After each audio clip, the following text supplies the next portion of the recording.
Chris, I guess obviously disappointing start to the tournament, but what do you think of your team's performance, I guess, here tonight, first game in a little over a month? Two thoughts. Initially, I'm really happy with the work ethic.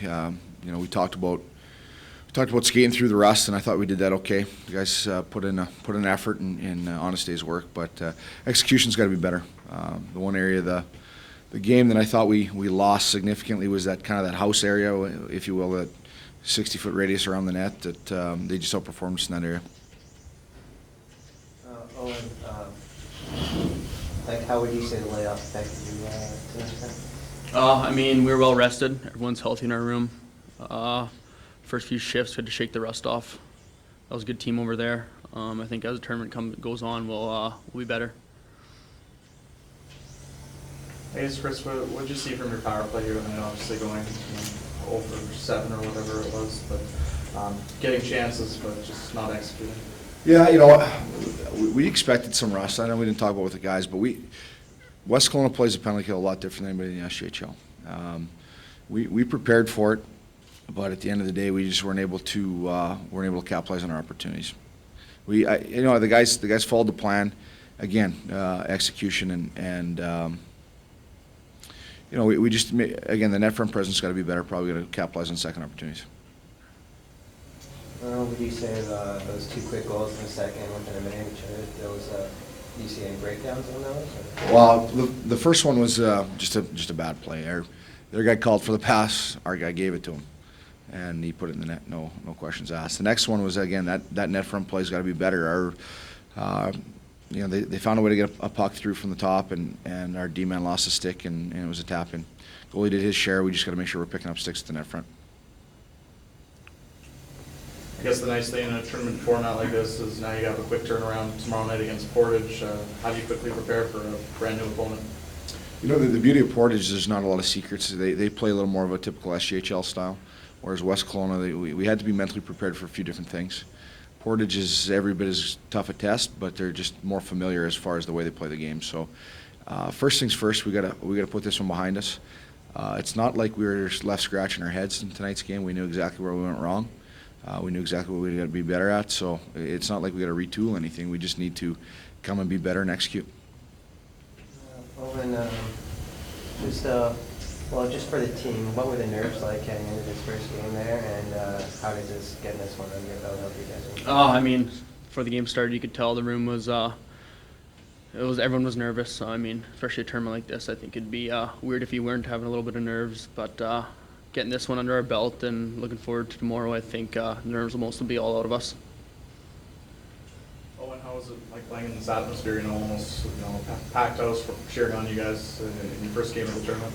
It's great. As soon as we hit the ice, you could feel the atmosphere. It was unbelievable. Fan support in tournaments like this is huge when you got the fans on your side, and we just need to get a couple wins for them.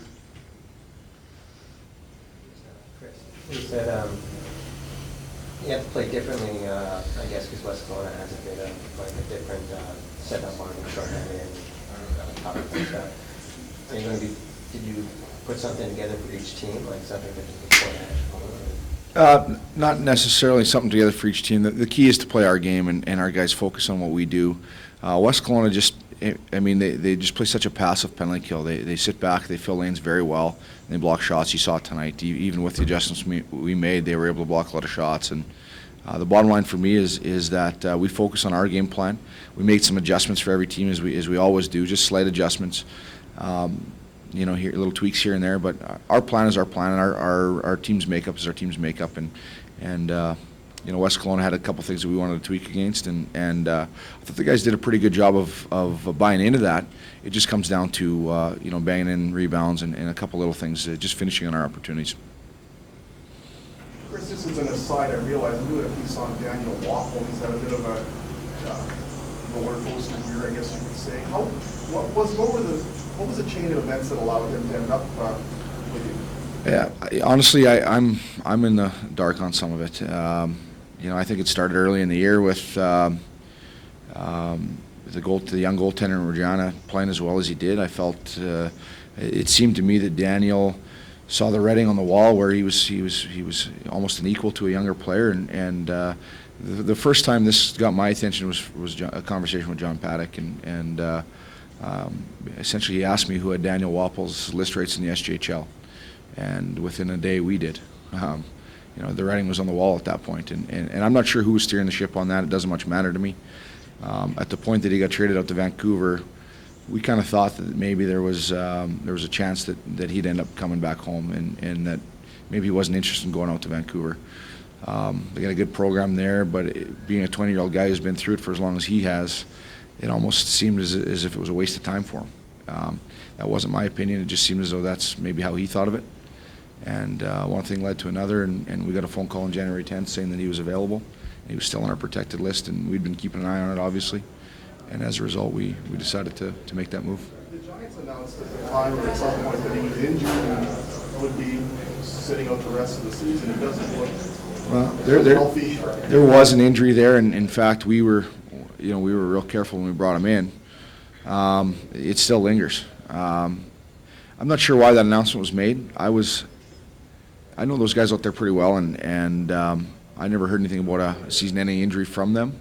In our communication through that process, I just saw it in social media, and at the end of the day, obviously, it wasn't the case. Also, there's something on Jake Hirschbeck, kind of an interesting tale there with finishing the season with you. How did he end up here, and how has he worked out? Well, Jake's been on our list since his 15th birthday. He's a core guy for us long term, and he plays well at this level. He'd play more for us in these circumstances if I felt that he trusted himself a little more. He's definitely a quality enough player. I know one of the other guys could speak to the character and the work ethic that Jake brings, and at this point, it's been such a long process since he joined us at the start of the season. He's pretty well part of the team, and I think the guys like having him around, and he's a humble, hard-working player, and we're excited to have him here long term. Thank you. Any other questions, Chris? All right, thanks. Thanks, Chris.